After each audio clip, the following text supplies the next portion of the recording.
আসসালামু আলাইকুম রহমতুল্লাহ। দাখিল 26 ব্যাচ। আগামীকাল থেকে তোমাদের প্রাক নির্বাচনী পরীক্ষা শুরু। আগামীকাল তোমাদের পবিত্র কুরআনুল কারীম অর্থাৎ কুরআন মাজিদ ও তাজবিদের পরীক্ষা। তাই দাখিল অনলাইন মাদ্রাসা বাংলাদেশের বিভিন্ন প্রকাশনী সিলেবাস এবং তাদের যথাযথ পাঠ্যক্রম পাঠ্য মূল্যায়ন তাদের নির্দিষ্ট পাঠ্য মূল্যায়ন গবেষণা করে তোমাদের জন্য কিছু দেওয়ার অর্থাৎ তোমাদের জন্য একটা ডু অর ডাই সাজেশন দেওয়ার আশ্বাস দিয়েছিল ইতিপূর্বে। সেই সাজেশন ইনশাআল্লাহ তারা দিতে যাচ্ছে। তাই যারা দাখিল 26 ব্যাচ আলফাতা প্রকাশনী সিলেবাস তথা আলফাতা প্রকাশনীর বইগুলো, আলফাতা প্রকাশনীর মানবন্টন, আলফাতা প্রকাশনীর যে পাঠ্যক্রম আছে এগুলো যারা ফলো করে পরীক্ষা দিবে, আমি সে সকল দাখিল 26 ব্যাচের পরীক্ষার্থীদের উদ্দেশ্যে আজকে একটি কথা বলতে চাই। তোমরা যদি আমাদের এই কুরআনুল কারীম, কুরআন মাজিদ ও তাজবিদের এই সিলেবাস এই আমাদের দেওয়া সাজেশনটা যদি তোমরা ফলো করো, ইনশাআল্লাহ আগামীকাল পরীক্ষায় তোমরা বাজিমাত করতে পারবে। এখানে খেয়াল করো একটু কুরআন মাজিদ ও তাজবিদ, কুরআন মাজিদ ও তাজবিদ,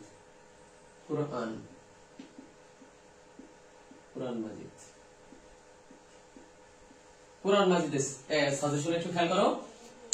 এখানে সূরাতুল বাকারা তোমাদের আয়াত নাম্বার হলো 21 থেকে 22। এটা অনেক গুরুত্বপূর্ণ আয়াত। এই আয়াত সংশ্লিষ্ট যে প্রশ্নগুলো আছে তোমরা সেগুলো পড়বে। আয়াত সংশ্লিষ্ট প্রশ্ন এবং তাহকিক 122 থেকে 23 এই আয়াতের অনুবাদ মুখস্থ করবে এবং এই সংশ্লিষ্ট যে প্রশ্ন আছে সেটা মুখস্থ করবে। 30 থেকে 32 এই আয়াতগুলো তোমরা কি করবে? মুখস্থ করবে, আয়াতের অনুবাদ মুখস্থ করবে এবং সংশ্লিষ্ট প্রশ্ন পড়বে।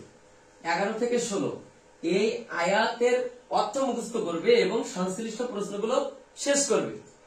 2 নম্বর সূরাতুল আল ইমরান, এখানে 1 থেকে 4 আয়াত, এই 1 থেকে 4 আয়াতের অনুবাদ তোমাদের মুখস্থ করতে হবে। পাশাপাশি তোমাদের এই আয়াত সংশ্লিষ্ট প্রশ্ন এবং তাহকিক শেষ করতে হবে। 12 থেকে 13 এখানেও একইভাবে তোমাদের অনুবাদ মুখস্থ করতে হবে এবং আয়াত সংশ্লিষ্ট প্রশ্ন এবং তাহকিক শেষ করতে হবে। 96 থেকে 98 এখানেও তোমাদের অনুবাদ মুখস্থ করতে হবে, সংশ্লিষ্ট প্রশ্ন শেষ করতে হবে। ঠিক এবার খেয়াল করো নির্বাচিত বিষয়বস্তু। তার আগে একটু খেয়াল করো যে এই সাজেশনটা তোমরা দেখতে পাচ্ছ কিনা, মানে এই যে আমাদের সূরাতুল আল ইমরান এবং বাকারার যে সাজেশনটা এটা তোমরা দেখতে পাচ্ছ কিনা, তোমরা স্ক্রিনশট নিয়ে নেবে। এবার খেয়াল করো তোমাদের নির্বাচিত বিষয়বস্তু। এখানে আমরা তোমাদের মাত্র 3টা প্রশ্ন দিয়েছি, পরীক্ষায় তোমাদের 2টা প্রশ্ন লিখতে হবে। আশা করি ইনশাআল্লাহ এখান থেকে তোমাদের কি 2টা কমন থাকবে। এখানে আছে গুলুল বা দুর্নীতি বলতে কি বুঝো, ব্যাখ্যা করো। পরের প্রশ্ন হলো রেবা কাকে বলে, রেবা কত প্রকার ও কি কি। তারপরে প্রশ্ন জাদু ও মুজিজার মধ্যে পার্থক্য কি, বুঝিয়ে লেখো। তাহলে 3টা প্রশ্ন তোমরা যেভাবে কি মুখস্থ করবে ইনশাআল্লাহ। এখান থেকে কি কমন পাবে? 2টা, এখান থেকে 2টা কমন থাকবে ইনশাআল্লাহ। এখন খেয়াল করে তাজবিদ অংশে তোমাদের এই 2টা দিয়েছি আমরা।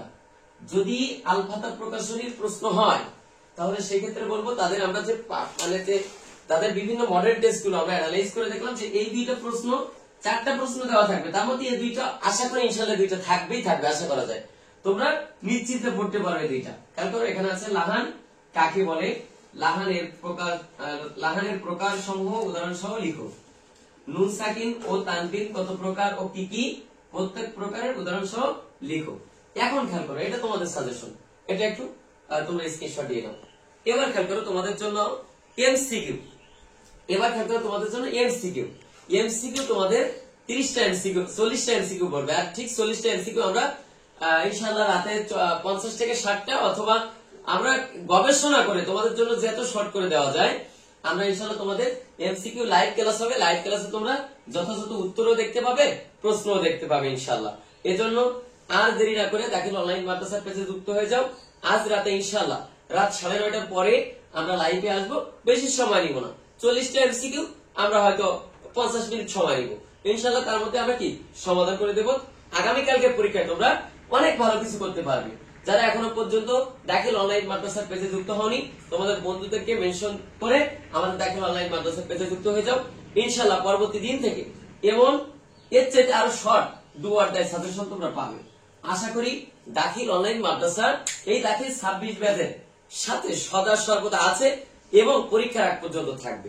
এই দৃঢ় প্রত্যয় রেখে আমার কথা এখানে শেষ করছি। আসসালামু আলাইকুম রহমতুল্লাহ।